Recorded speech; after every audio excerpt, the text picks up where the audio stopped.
नमस्कार दोस्तों, मैं हूं आपका दोस्त और होस्ट। आज हम जानेंगे कि म्यूचुअल फंड सच में सही है या एक मिथ है जो लोगों ने बनाई है और समाज ने फैलाई है। क्योंकि अक्सर बाहरी बातों को लोग सच समझ लेते हैं और उस पर विश्वास भी करने लगते हैं। तो आइए हम जानते हैं एक कहानी से डिटेल्स में कि म्यूचुअल फंड क्या है और कैसे वर्क करता है। ये कहानी एक ऐसे आम इंसान रजत की है जो हर महीने की तनख्वाह आते ही खुद को अमीर समझ लेता था और महीने के आखिरी 10 दिनों में जेब में बचे 200 रुपए को ऐसे घूरता था जैसे उसने कोई अपराध कर दिया हो। लेकिन एक दिन चाय वाले भैया की एक छोटी सी बात, साहब म्यूचुअल फंड लगाया कि नहीं, उसकी पूरी सोच हिला देती है। क्योंकि वो मानता था कि म्यूचुअल फंड अमीरों का खेल है, लेकिन भैया मुस्कुराते हुए कहते हैं कि 500 रुपए से शुरू होता है और समझदारी से करो तो करोड़ों तक जाता है। और उसी रात रजत जैसे साधारण आदमी की जिंदगी में पहली बार उम्मीद की एक चिंगारी जलती है। वो फोन खोलकर अपना पहला 500 रुपए एसआईपी लगाता है और उसे लगता है कि जैसे उसने अपने सपनों का एक छोटा सा बीज जमीन में बो दिया हो।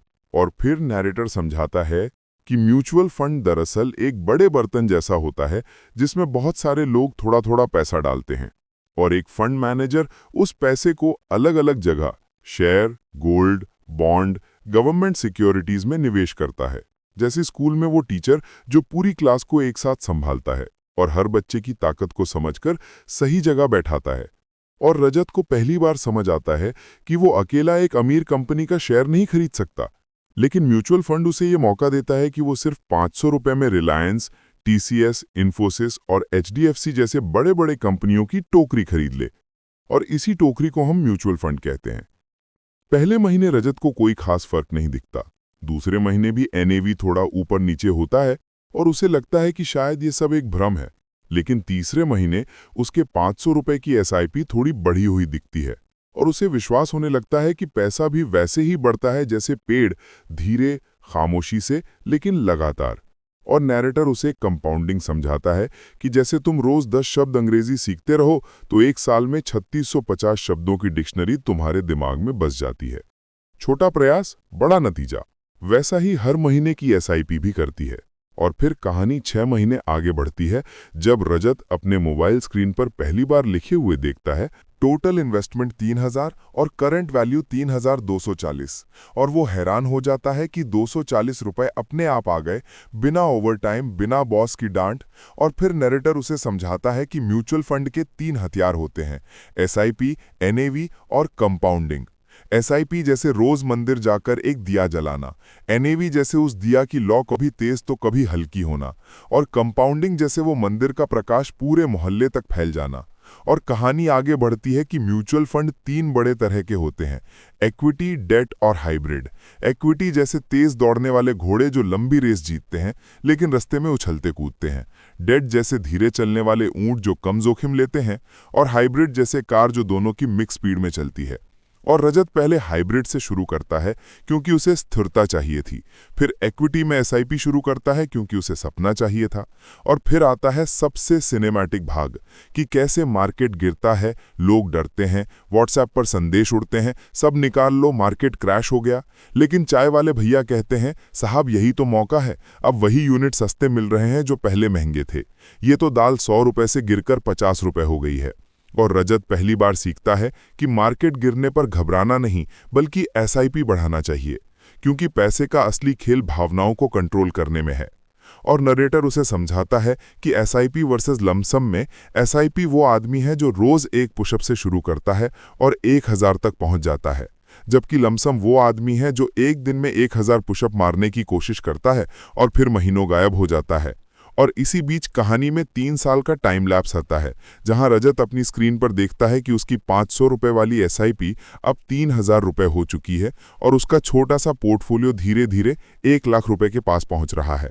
ये वही आदमी है जो पहले महीने के अंत में 200 रुपए बचाने के लिए संघर्ष करता था। और नरेटर फिर बताता है फंड सिलेक्शन के नियम, consistency, low expense ratio, strong fund manager और एयूएम का संतुलित आकार। और समझाता है कि सबसे पॉपुलर नहीं, सबसे स्टेबल चुनो, सबसे महंगा नहीं, सबसे एफिशिएंट चुनो। और कहानी में एक मोमेंट आता है जब रजत के घर पर अचानक मेडिकल इमरजेंसी आती है और उसे एक बड़ी राशि की जरूरत होती है। और इस बार वो अपने दोस्तों से उधार नहीं मांगता, इस बार वो म्यूचुअल फंड का बटन दबाता है और रिडीम करता है।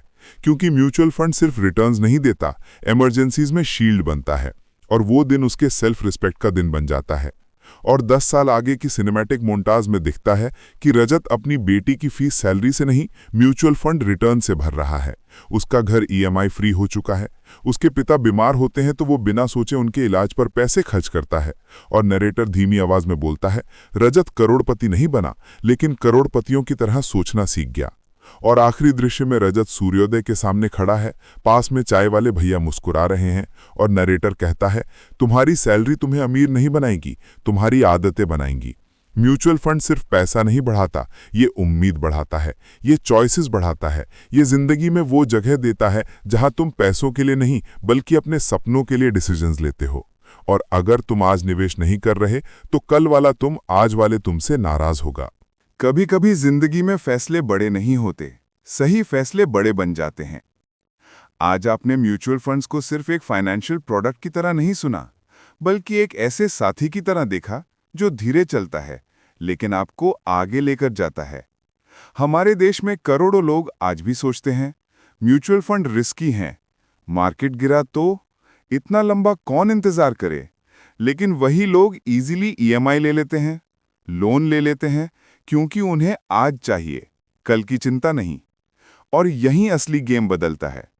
म्यूचुअल फंड्स ये नहीं पूछते कि आप कितना कमाते हो, ये पूछते हैं आप कितनी बार डिसिप्लिन रख सकते हो। एक चाय वाला रोज 20 रुपए बचाए या एक इंजीनियर 200 रुपए बचाए, मार्केट दोनों को बराबर रिस्पेक्ट देता है। क्योंकि इस दुनिया में सिर्फ एक चीज कंपाउंड होती है, मनी नहीं, आपकी कंसिस्टेंसी।